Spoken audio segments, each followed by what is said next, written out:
my talk here is called Blame is a Four-Letter Word, how alt-rock band Cake has been singing about DevOps since the 90s. Is anyone familiar with the band Cake? Hopefully like more than 3, or else none of the jokes are gonna land.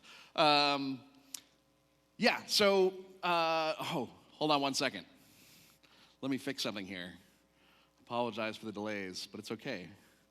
Failure is acceptable. See, the problem is I prepared this talk originally as an Ignite, and if you're not familiar with Ignite talks, they automatically advance all their slides every 15 seconds. So unless you want like a 3-minute talk, we need to try this again. All right. Now the button works. Cool. So Cake is an awesome band from the 90s. If you're not familiar with who they are, some people don't like them, PJ Haggerty, but it's okay. This is all about how actually they're awesome and have been singing about DevOps the whole time.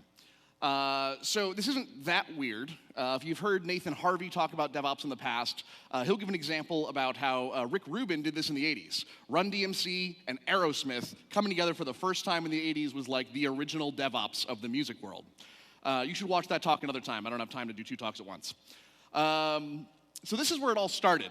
This is where the inspiration came. I gave a talk about observability and talking about SLOs. And this is exactly it, right? She doesn't care whether or not the data center is actually on fire, just as long as you're delivering value. And it's absolutely true. As a customer, I don't care whether or not Netflix data centers are working. I don't care about the technical details of their implementation. But when I click play, when I want to watch Stranger Things, I want the movie to play. This is true of all of your customers, whether they're internal or external. They don't care. Your CEO doesn't care if the data center's on fire as long as they're making money. So this is all about measuring services, not your systems. And then the title track, right? It wouldn't be a complete album without a title track. So to me, coming from you, blame is a 4-letter word. And it's absolutely true. Now, the original song might have said friend is a 4-letter word because we want to be a little bit relatable to human relationships, right? If you call me a friend, I'm not happy about that. But this is true of like our postmortems, right? If you're going to point fingers and blame at me, we're not going to be friends. You might as well have been swearing at me the whole time. And this continues through a couple of their songs. They have a few more of these themes. So this song is called Long Line of Cars, right? They're trying to get through. There's no single explanation. There's no root cause to why they're going there. There's no central destination. We've got microservices everywhere. All these cars are coming from everywhere. They're going every which way. We don't really care where they're going. We don't really necessarily know where they've been. But the point is, our traffic has to get through. Furthermore, because our systems are so complicated, like traffic in LA, everything's always kind of broken all of the time. Everything's sort of kludged together, but that's okay if that's what delivers the services that we need to our customers. It just has to work. Yeah, anyway. We end up with mostly blameless. At the end, right, this long line of cars is all because of you or all because of me are also 2 lines in this talk. But I think they actually get beyond the point of blamelessness here. This YouTube link, if you take a picture of it, this is an excellent talk by Rain Hendricks from Redeploy last year that talks about going beyond blamelessness. The idea here is that blame is sort of a reaction that we have. But if we can own that blame and avoid the sanction that we want to do from it, avoid the punishment that normally happens after blame, we can actually learn more from owning our actions than avoiding talking about who did them. Awesome. So this gets a little bit further. This isn't the only thing they talk about, right? My intentions are good and earnest and true, but under the hood is internal combustion power. Satan is my motor, right? How many people recognize that Amazon is kind of a problematic company for a lot of reasons? And how many people also have all their infrastructure on AWS, right? This is exactly true. It doesn't matter what our intentions are. At the end of the day, we're all on AWS anyway. Yeah, pretty fun. So I'm going through this really fast, and my original talk was timed for 5 minutes. I apologize if I finished way early. And this goes a little bit further, right? They're still concerned about vendor lock-in, right? I don't want to wonder if I'm making a mistake. I just want to build the software. I just want to set up some new servers, some new ECS instances. It's fine, but you know what? We're still going to have to worry about it anyway. They go even further. Serverless was real hot in 2001, turns out. right? I don't want to care about all the technical details under the hood anymore. Even as someone growing up as an ops engineer and like building all these skills, you know what? I don't want to care about the hardware behind the hood.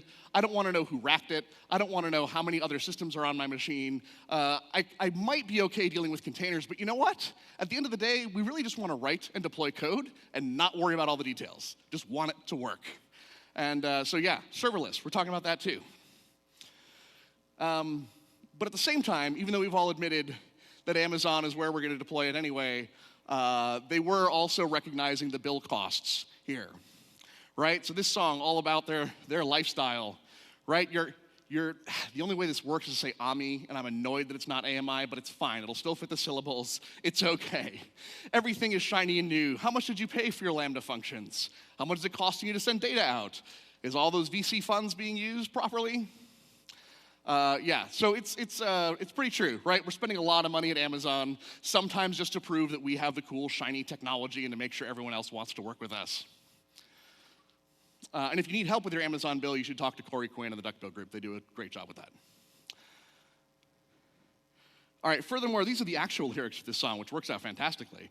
And I think it's absolutely true. These are all the things that need to be removed to enable our DevOps, right? Stick shifts. We don't want manual processes. We want them to be automated. We just want to say deploy and everything happens. We don't want to have to shift through the gears. Bucket seats, right? Those are silos. We don't want our teams in separate groups. We want them all next to each other, communicating and collaborating. And safe, right? Let's talk about rigid implementations of agile architecture. I don't know how this makes sense. I'm pretty sure safe isn't. And I'm pretty sure Scrum is a skin disease, but that's another conversation altogether. Yeah, and furthermore, let's talk about certifications, right? How many have certifications but aren't really sure that meant you learned anything more than you did before going in, and maybe probably didn't retain it? Is there a reason why we took this certification? I don't know.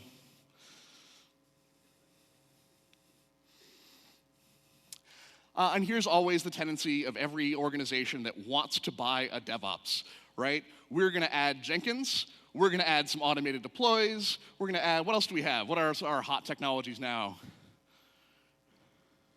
What's that? Kubernetes, right, yeah, absolutely. Kubernetes, we're going to get containers. I even wrote on my notes, but I wasn't looking at them. You got Jenkins, you got Kubernetes running. And so now you must have DevOps, right? Well, at least we're going through the motions.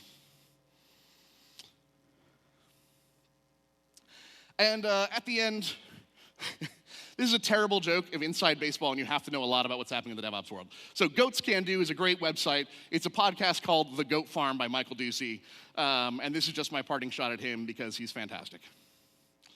And remember, as soon as you're born, you start dying, so you might as well have a good time, right? So this is my half tongue-in-cheek talk about DevOps. I think there's some valuable principles that are here, but also let's just have fun and talk about that as well. Here's things I do, where you can find me on the internet, and these slides should be published now. So have a great time.